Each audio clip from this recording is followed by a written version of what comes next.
I'm MAETZOLD. Portland police officers say they can't get to calls around the city as quickly as they would like. There are staffing shortages in many areas of emergency response that eventually add up to delays for a person calling 911.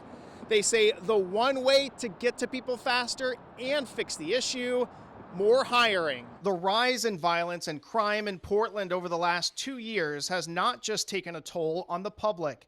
It's been challenging for the city's first responders to keep up with. The recent spike in crime has meant harder days on the job for 911 dispatcher BRIDGET RHODES. The roller coaster ride of emotions and stress is definitely there. And we do 10-hour shifts at a minimum, up to 14 hours if we stay late for overtime. But that's 10 to 14 hours of just nonstop. I think we have two victims right now. I am trying to get better, so I'm going to get clarification on where everyone needs to go. The city of Portland dealt with record numbers of violent crimes in 2021.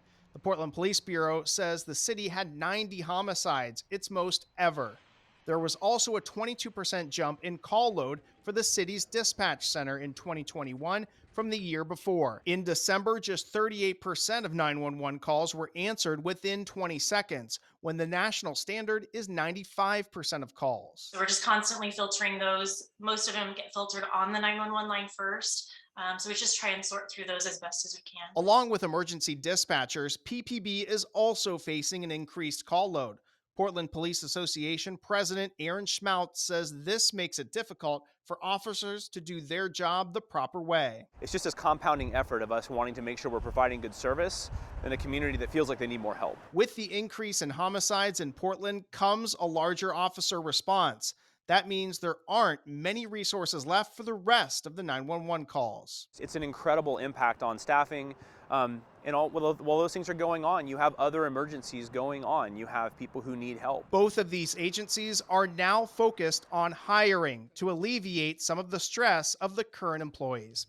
SCHMAUTZ says he supports the City Council's commitment to hiring 300 more officers, uniformed, and support specialists from the fall budget surplus.